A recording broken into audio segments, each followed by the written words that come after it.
नमस्कार, मैं हूं अमित कुमार। क्या अब पूरे देश में जो है बजरंग दल पर प्रतिबंध लग जाएगा, बैन लग जाएगा?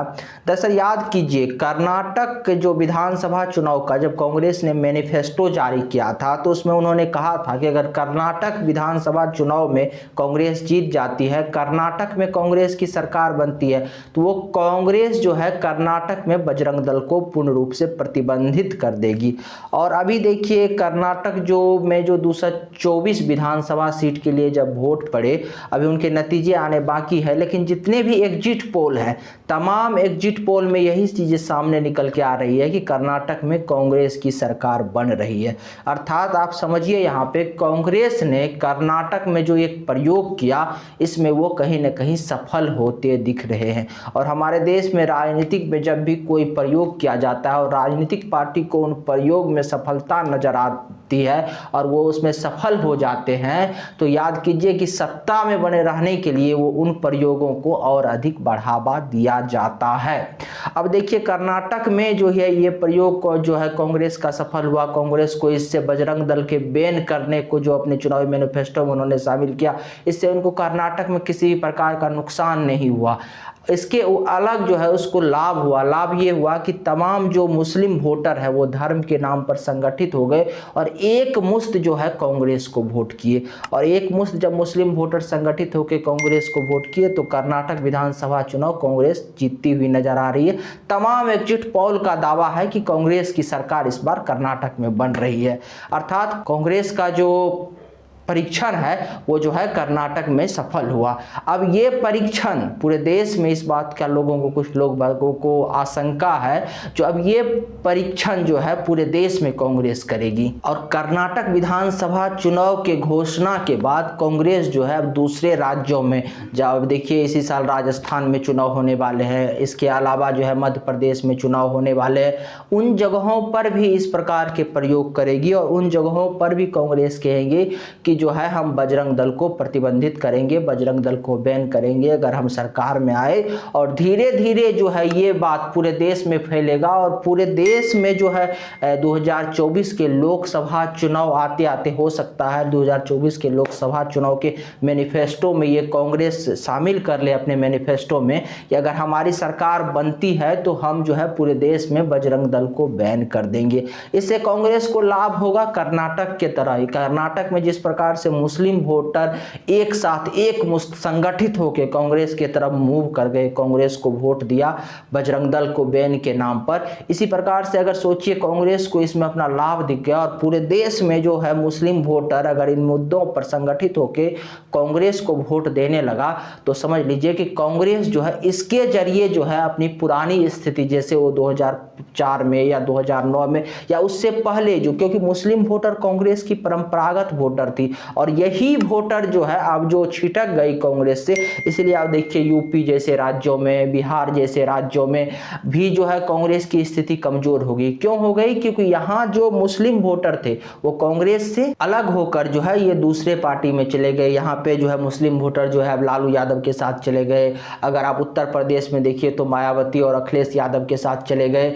तो इन राज्यों में देखिए कांग्रेस कितना कमजोर हो गई है। हालांकि राजस्थान जैसे राज्यों में देखिए, मध्य प्रदेश जैसे राज्यों में जहां डायरेक्ट जो है दो पार्टियों के बीच में मुकाबला होता है, कांग्रेस और बीजेपी के बीच मुकाबला होता है, तो यहां फिर भी कांग्रेस की स्थिति मजबूत नजर आती है। क्यों मजबूत नजर आती है? राजस्थान में तो कांग्रेस की भी सरकार भी है, क्योंकि यहां पर जो है मुस्लिम वोटर के पास दूसरा कोई विकल्प नहीं होता और वो जो है कांग्रेस की ओर ही देखती है और कांग्रेस के साथ जाती है।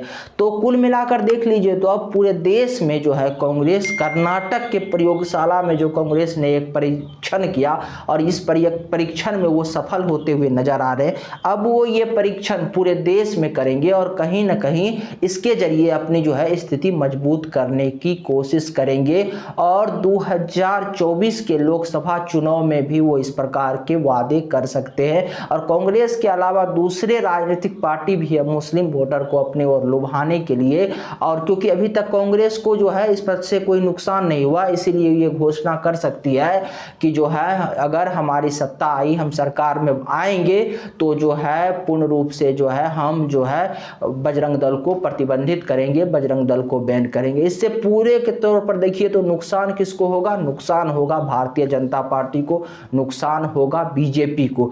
बीजेपी को ऐसे नुकसान होगा कि समझिए जो मुस्लिम वोटर जो है वो धर्म के नाम पर हमेशा संगठित होते हैं। हालांकि वहाँ भी जाति है, वहाँ भी शेख, सैयद, पठान जो है, पासमानदा मुसलमान है, वहाँ भी दलित है, तमाम चीज़ें वहाँ है, लेकिन वहाँ पे जो है हिंदू वोटर में जिस प्रकार से जाति के नाम पर बिखराव होता है वो नहीं होता। वहाँ जो वोटर है वो धर्म के नाम पर संगठित होते हैं और जिस भी राजनीतिक पार्टी के लिए वो वोट करते हैं एक मुश्त वोट करते हैं, और इसका लाभ जो है कांग्रेस को और दूसरे दल को मिलेगा। अब देखने की वाली बात है, अगर ये एक मुश्त वोट जो है अब कांग्रेस के पाले में आ जाती है तो कांग्रेस की स्थिति तो मजबूत हो ही जाएगी, और दूसरे जो वोटर है जो ऐसे जाति के नाम पर कुछ हिंदू वोटर बटेंगे तो उसमें से भी कुछ हिस्सा जो है कांग्रेस को मिलेगा, तो कांग्रेस की स्थिति इस समीकरण के हिसाब से मजबूत हो जाएगी। अब इसके काट के तौर पर बीजेपी के पास क्या रास्ता है? बीजेपी के पास रास्ता है कि बीजेपी कोई ऐसा प्रयोग करे, कोई ऐसा जो है राजनीतिक